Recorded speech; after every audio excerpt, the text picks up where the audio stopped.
सनी भाई ने बड़ी अच्छी बात कही, वो जी के 418 या आसपास के अगर 425 से नीचे का हम्म, रिकॉर्ड है, हम्म। तो क्या आप थोड़ा सेफ खेल गए कर के 550 भी ठीक था, 600 से ऊपर का लक्ष्य? 500 के ऊपर तो कुछ भी चलता, हम्म क्योंकि आप अभी अभी ना थोड़े से परेशान हो रखे थे पिछले ही मैच में। हम्म, पौने 400 आपको लगाए मतलब इनफ हो जाएगा, आपका कोलैप्स हो गया।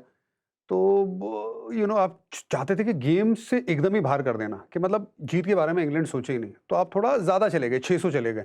मेरा ये मानना है कि 500 के बाद भी आप रुक सकते थे, लेकिन उसका कितना असर पड़ेगा रिजल्ट पे, ये तो फिर दिन के बाद ही पता चलेगा। एक और बात थी, आपने लक्ष्य तो बनाया था। एक टाइम था टी के पहले, जब हमने देखा, जब रविंद्र जडेजा आए थे बैटिंग करने के लिए, तो उनको मैसेज दिया गया, तो काफ़ी लीव कर रहे थे। एक टाइम पे आई थिंक 8-10 रन ही बने थे उनके 35-40 बॉलों में। तो वहां पर भी एक स्ट्रैटेजी नजर आई टीम की कि अच्छा थोड़ा सा रुक जाइए अभी। तो ये सब बातें जैसे सनी भाई कह रहे हैं कि अगर हुआ ये, राइट, तो ये सब सवाल जो हैं वो आएंगे शाम को। तो हमने कहा शाम की वेट करें, अभी उठा लें। बिल्कुल। क्योंकि अगर आप मैच देखो, कल जो रविंद्र जडेजा बल्लेबाजी करे, तो वहाँ ऐसा प्रतीत हो रहा था कि वो रन पर तो कोई मसला है ही नहीं। रन तो इतने बना लिए भारतीय टीम ने कि यहाँ से हार नहीं सकते, ऐसा लग रहा था। पर शायद वो भी सोच रहे थे कितने ओवर गेंदबाजी देनी हमें इंग्लैंड को। आज का दिन पूरा काउंट कर रहे थे, आई एम श्योर। उसके बाद टी के बाद, क्योंकि बल्लेबाजी के तरीके से शुभमन गिल कप्तान वहाँ खुद बल्लेबाजी कर रहे थे और डिक्लेयर नहीं हो रहा था, तो क्लियर कर रहे थे कि हम टी के बाद ही देंगे। रन कितने बना ले, रन वाला इशू तो था ही नहीं। पर मुझे लगता है कि कुछ चीज़ें बदल सकते थे यहाँ पर। कुछ चीज़ें मतलब कि आप इतने सारे रन, अगर आप इतिहास भी देखो, जो सनी भाई ने बोला कि 418 या 19 के आसपास ही चेज हुए। 500 रन बहुत होते हैं। 500 रन 4 सेशन में तो नहीं बनते हैं। एक गेम फर्स्ट क्लास में याद आता है मुझे, south zone versus west zone. मैं खेल रहा था, मेरा भाई भी खेल रहा था। साउथ जोन का कैप्टन था दिनेश कार्तिक, और हम लोग गेम में नहीं है। हैदराबाद में मैच है ये। ये आई थिंक 2009-10 के आसपास की गेम है ये।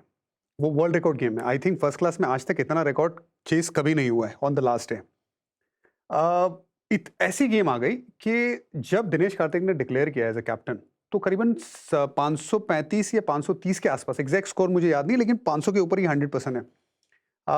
वहां पे ना वो चाहते, फर्स्ट इनिंग तो मिल गई थी। दिलीप ट्रॉफी में क्या होता है, आप फर्स्ट इनिंग जीत जाते हो और उसके बाद आप ड्रॉ करते हो, तो आप जीत गए। मतलब वहां पे रिजल्ट का नहीं था, वो टाइम की बात मैं कर रहा हूँ।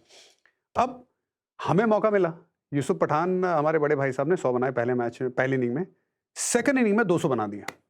हम वो मैच जीत गए। हमने 530-35 का आंकड़ा पार कर दिया। हम वर्ल्ड रिकॉर्ड बना दिए। वो आज तक वर्ल्ड रिकॉर्ड है। तो देखिए, कई बड़ी बड़ी चीजें खतरनाक होती है। वो विकेट बहुत सपाट थी, वो मारे जा रहे थे। एग्जैक्टली 536 का टारगेट। तो आज भी मतलब वो रिकॉर्ड है। तो कोई भी चीज हो सकती है, कुछ भी हो सकता है। यहाँ पे हम जो बात कर रहे हैं ना, कि ये बात निकलेगी कि अगर रिजल्ट नहीं मिला, लेकिन हमें ये भी सोचना है कि टीम क्या करने का प्लान कर रही थी वहां पे। भारतीय टीम के एंगल से भी आपको सोचना पड़ेगा ना। भारतीय टीम क्या सोच रही थी। हम अभी अभी थोड़े परेशान हो रखे पिछले मैच में। इंग्लैंड टीम बेसबॉल खेलती है, 500 के अंदर स्कोर रहेगा तो बेसबॉल खेल के वो करीब जाएगी, क्योंकि ओवर्स के हिसाब से देखी जाए तो ज्यादा आसान होगा। ओवर्स और रन्स ऐसे कर दिए जो 6 के ऊपर चला जाए। तो यहाँ पे ये सोच रही थी, हाँ जरूर 4 सेशन में, पौने 4 सेशन में, क्या आप सोचेंगे कि आप काबिलियत रखते हैं ऑल आउट करने के लिए, क्योंकि वो भी तो जाएगी ना बड़ा शॉट खेलने के लिए जी। सो उनके पॉइंट ऑफ व्यू सोचेंगे तो ये सोच रहे कि पहले हम सेफ हो जाते हैं, इंग्लैंड को वो कराते जो आज तक करना नहीं चाहती। 37 या 36 गेम हुई है, 24 जीते हैं, 12 हारे, 1 ड्रॉ किया है सिर्फ। सो ड्रॉ के लिए खेलते नहीं है। प्रेस कॉन्फ्रेंस में मैं सुन रहा था ट्रेस को देख के, बिल्कुल, कि भाई हम खेलते पॉजिटिव। हम स्टूपिड नहीं है, बट हम खेलते पॉजिटिव और हम उस हिसाब से खेलने की कोशिश करेंगे। लेकिन यहाँ पे आप अगर ड्रॉ की तरफ भी जाते हैं ना, तो भी आप अपनी फिलॉसफी से दूर हो जाते बतौर इंग्लैंड टीम। बिल्कुल। बहुत पहले एक शेन वॉर्न ने स्टेटमेंट दिया था कि आप चौथी इनिंग में डिक्लेयर कब करते हैं, और तब करते हैं कि जब आपको लगता है कि सामने टीम के पास एक मौका हो कि वो शायद चेस कर पाए। थोड़ा सा लालच। पर यहाँ लालच पूरी खत्म कर दी थी। इतने सेफ मोड में आ गए, तो चर्चा जरूर उठेगी कि आपको क्या इतना सेफ होना चाहिए था। वो ड्राइविंग पोजीशन में थे। भारतीय टीम बल्लेबाजी जैसी की थी, टीम से पूरा मैच से बाहर कर दिया था। सिर्फ एक, मैं कहूँगा कि खेलने का तरीका इंग्लैंड का ऐसा है कि आपको थोड़ा डाउट क्रिएट करता है कि शायद ऐसा कर सकते हैं, वो चेंज नहीं करेंगे। पर इतना सेफ जाके जहाँ पर आप इतने सारे रन बना के दे, तो मुझे लगता है कि थोड़ी चीज़ें जरूर क्वेश्चन मार्क होगी, और बारिश भी होगी तो शायद वो टाइम भी थोड़ा कम हो जाएगा। पर पहले डिक्लेयर थोड़ा कर सकते थे। मैं मतलब बात हो रही है ये, क्योंकि रिजल्ट क्या होगा उसका पता नहीं, बट अगर सोच की बात हो रही है तो सोच शुरू कहाँ से होती है? सोच शुरू होती है जब आपने पहले टीम बनाई। अगर आप पहले दिन जाएं इस मैच में, तो पहले दिन जो ये टीम बनाई है, तो आपकी क्या सोच थी? बैटिंग। आपने ये थोड़ी सोचा हम जीत जीतने की सोच रहे हैं, बट वो जो होता है ना कि ऑलराउंडर खिला रहे हैं, बल्लेबाज खिला रहे हैं, प्योर गेंदबाज खिला रहे हैं, तो वहां पे ही सोच आपको पहली नजर आती है। थोड़ी सेफ। जो भी मतलब आप हर आदमी अलग अंदाजे से देखता है, बट जो आपके पास टैलेंट है वहां आपको नजर आती है। दूसरी ये जो बात हुई कि जब बल्लेबाजी करने आए, 5 विकेट जब गिरी, जब ऋषभ पंत और उनकी पारी हो रही थी, तो अब आपने किसको भेजा?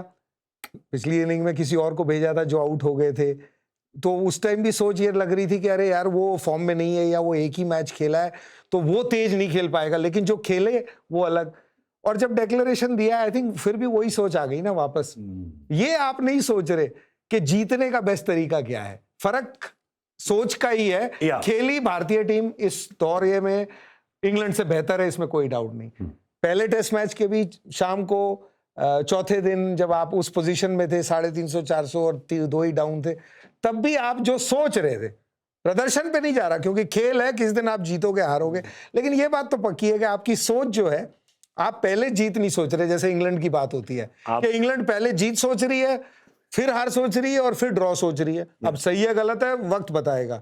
भारतीय टीम का ये बात पक्की है, जो सोच पे है इस दौरे पे जो देखा है वो ये है कि पहले हम ये सोच रहे हैं कि हम हारे, तो वही तो आपका डिसीजन मेकिंग सोच निकल के आई। Good point. आंकड़ों में 300 400 500 700, बट जो खेल का पेस चला है तो वो यही रही है जो आपने चयन किया, क्योंकि खेल जो है ना, प्रदर्शन वो कहां जाएगा कोई नहीं कह सकता, लेकिन आपकी जो सोच है वो इसमें पक्का नजर आई है इस मैच की शुरुआत से लेके अभी तक, और वो आपने कंफर्म कर दिया कि हम हारेंगे नहीं है मैच, और इसमें कोई डाउट नहीं। मेरे मन में आपने कल भी बात हो रही थी कि ये चेज नहीं हो सकता, ये तो बात पक्की है, क्योंकि टाइम ही नहीं है। वो टाइम चला गया कि टाइमलेस टेस्ट थे कि कभी तक ये पक्का है 80 ओवर ही डालेंगे अगर आप स्लो चल रहे हो। बिल्कुल, हमने कल हारेंगे नहीं, ये पक्का कर लिया, लेकिन जीतने के जो आप चांसेस लेते हैं वो आपने ये बात एक्चुअली लालच पे ही आती है। और हम कल बात कर रहे थे कमेंट्री में, आपको याद है, आप में और विवेक भाई बात कर रहे थे, जो मेरा सवाल इनसे यही था कि कहीं पे आप छोड़ना चाहते हैं, वो एक जैसे वो गाजर डेंगल करते हैं ना, हल्का सा आपको एक छोड़ना है उनके लिए लालच के जाए। वो आप लालच की बात कर रहे हो, मैं कहा आपकी सोच में ये भी तो है कि आप इनको 500 में आउट नहीं कर सकते। आप डेंगल की बात कर रहे हैं, मैं तो कह रहा हूं सोच की बात कर रहा हूं। उस स्टेज पे आप ये नहीं सोच रहे कि हम इनको आउट कर सकते कि नहीं, आप ये कह रहे हैं कि ये होंगे तो होंगे, ये रन बना जाएंगे। अपनी नहीं सोच रहे, आप दूसरे की सोच रहे। और बड़ा इंटरेस्टिंग है ना, किसी क्रिकेट क्यों एक टीम गेम माना जाता है और किस तरह से लोग अलग अलग सोचते हैं ना। जैसे अजय भाई ने एक जबरदस्त सोच बताई कि भाई यहाँ पे भारतीय टीम क्या सोच रही है उनके हिसाब से। मैं पहले दिन से एक ही बात मान रहा हूँ, मैंने सोशल मीडिया पे बात भी की है, मैं नहीं मानता इस बात को कि वॉशिंगटन सुंदर के खेलने से आप ये नहीं सोच रहे कि 20 विकेट नहीं लेंगे आप। ये मतलब ये हम डिसाइड तभी करेंगे जब तक 5 दिन खत्म नहीं होते, रिजल्ट नहीं मिलता, क्योंकि 10 विकेट तो ले लिए 2 ही गेंदबाजों ने मिलकर, अगर किसी और ने हाथ मिलाते और ज्यादा जल्दी हो जाते हैं। आप ये सोचते हो बतौर टीम कि भाई आपकी टीम में क्या क्या चीजें कमजोरी हैं, उसको आप फिल करना चाहते हैं। कमजोरी ये है कि आप बार बार विकेट गंवाते थे। आज भी अगर आप देखेंगे सेकंड इनिंग में, पहली इनिंग में जब 400 विकेट थी, 400 रन थे भारत के, वॉशिंगटन सुंदर बैटिंग करने आए, 100 रन से ज्यादा की साझेदारी हो गई, कोलैप्स होने वॉशिंगटन सुंदर ने नहीं दिया, तो वहां पे टिक हो गया। अब वही अगर कोलैप्स हो जाता, सपोज जो पहली 2 इनिंग में हुआ पहले टेस्ट मैच में, इंग्लैंड ने बनाए 400 रन, भारत आउट हो जाती 450 के आसपास, डिफरेंस बहुत कम होता, तो गेम बहुत ज्यादा आगे नहीं जाती, चीजें कुछ अलग होती और फिर इंग्लैंड को गेम में आने का मौका आ जाता। लेकिन पहली इनिंग में जो आपने दांव चला उससे गेम बहुत आगे निकल के चली गई। अब विकेट लेने की बात आती है, अगर आपको 3 सेशन मिलते, अगर ये 7 विकेट हो जाती है, तो फिर आपने वो टीम खिला दी जिससे आपने 20 विकेट भी ले ली, आपने टिक भी कर दिया बैटिंग में।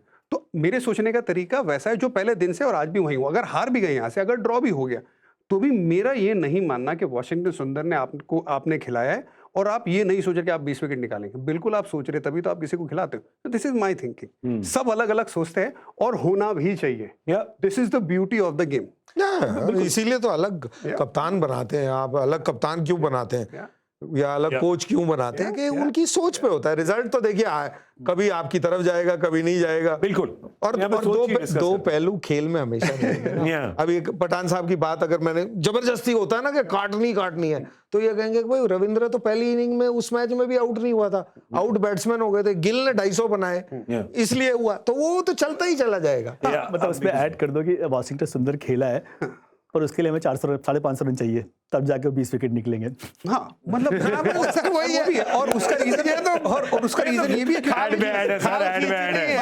उसका रीजन ये भी कि पिच भी वैसी है। मतलब अगर आप देखिए 1000 रन बना ये बिना 1000 रन कभी नहीं बिना बने, तो गेंदबाज पिच ऐसी के बनी है। पूरी गेंदबाजी के आप इसका निर्णय लेना सही नहीं कि 20 विकेट निकल नहीं सकते, भारतीय टीम का हिस्सा है तो 20 विकेट निकालने की क्षमता रखते हैं। हमारे 2 गेंदबाजों ने 10 विकेट निकाल के दिखाया, दोनों पे तेज गेंदबाज है।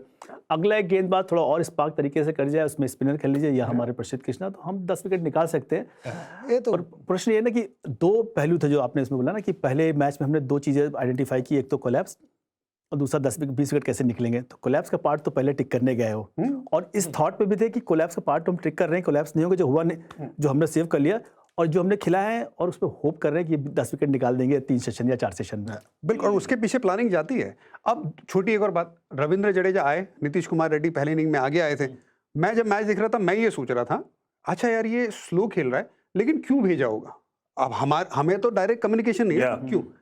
अब दूसरी चीज ये निकलती, शायद क्योंकि right and left hand combination है, खेलने के बाद उनका चलने का जो तरीका है ना वो इस वाले पिच के तरफ होगा। राइट हैंड बल्लेबाज का वो बाहर निकलने का, शॉट खेलने के बाद बाहर निकलने का तो फुटमार्क्स होते हैं, तो इस तरफ भी शायद थोड़े फुटमार्क बन सकते हैं, उस तरफ भी फुटमार्क बन सकते हैं। अब ये मेरा सोचने का तरीका नहीं, और ये ही कि रविंद्र जडेजा ने पूरा काम किया नहीं था ना पहले इनिंग में वो बनाने का, आई तो हम जाके करने का अपना फुटबॉल बेस्ट बनाते थे 2 लोग, एक ये और एक मैं, बेस्ट तरीके से। लेफ्ट आर्म तेज गेंदबाज चाहिए अगर फुटबॉल बनाना है आपको कायदे से तो। और बाकायदा आरपी तो फिर भी जम करके ऐसे निकल जाता था। मेरा क्या होता था कि मेरा साइड रोटेशन होता था, तो मैं जब बॉल डालता था, मतलब Harbhajan Singh was the happiest man जब मैं खेलता था। कई बार मुझे ऐसे इंडिया, मैं तो देखो ना तो मैं इंग्लैंड में टेस्ट मैच खेला हूँ बतौर स्विंग गेंदबाज, ना तो मैं न्यूजीलैंड में टेस्ट मैच खेला हूँ बतौर स्विंग गेंदबाज, ना तो मैं साउथ अफ्रीका में, ये सेना कंट्री की बात करते हैं ना, सिर्फ ऑस्ट्रेलिया में खेला हूँ मैं। जहां पे बॉल हिलता है वहां पे मैं खेला ही नहीं हूँ फॉर वॉट एवर रीजन। लेकिन जब इंडिया में भी खेला हूँ और हरभजन साहब खेले सामने, सो मुझे बाकायदा पुराने बॉल से ना 4-5 ओवर का स्पेल ऐसे ही डलाया जाता था, क्योंकि मैं अगला पैर मेरा अक्रॉस गिरता था, पिछला पैर ऐसे घूम के बिल्कुल स्टंप के सामने एकदम बगल में वहां पे आता था जहां पे गुड लेंथ एरिया स्पिनर का रहता है 5 फीट के अंदर। पर क्योंकि वो 5 फीट के अंदर है और क्योंकि जस्ट ऑफ स्टंप के बाहर है तो ऑफ स्पिनर के लिए परफेक्ट है। और फिर मेरा अगला पैर डेंजर एरिया के बाहर जाता था। पुरानी बॉल से कराते थे 5 ओवर ऐसे, वो जहां कोई मदद नहीं मिल रही। और कोई आपको उनको बोलना चाहिए था कि भाई बॉल छोड़ो ना, मैं ऐसे ही चल लेता हूं वहां पे यार, मेरी मेहनत करा रहे हो तुम। और अच्छा कोई विकेट वो मिलने का मेरा चांस ही नहीं है, पर मेरे को फिर भी बॉल डालना है। और कई बार तो ऐसा हुआ भज्जी साहब नाराज हुए, मैंने विकेट लिए, मेरी 5 विकेट रह गई। अरे भाई मैं बॉल डाला, मुझे विकेट मिल गई। लेकिन तो ये प्लानिंग चलती रहती है। England versus India second test live now TV पर देखिए सिर्फ सोनी स्पोर्ट्स के चैनल्स पर।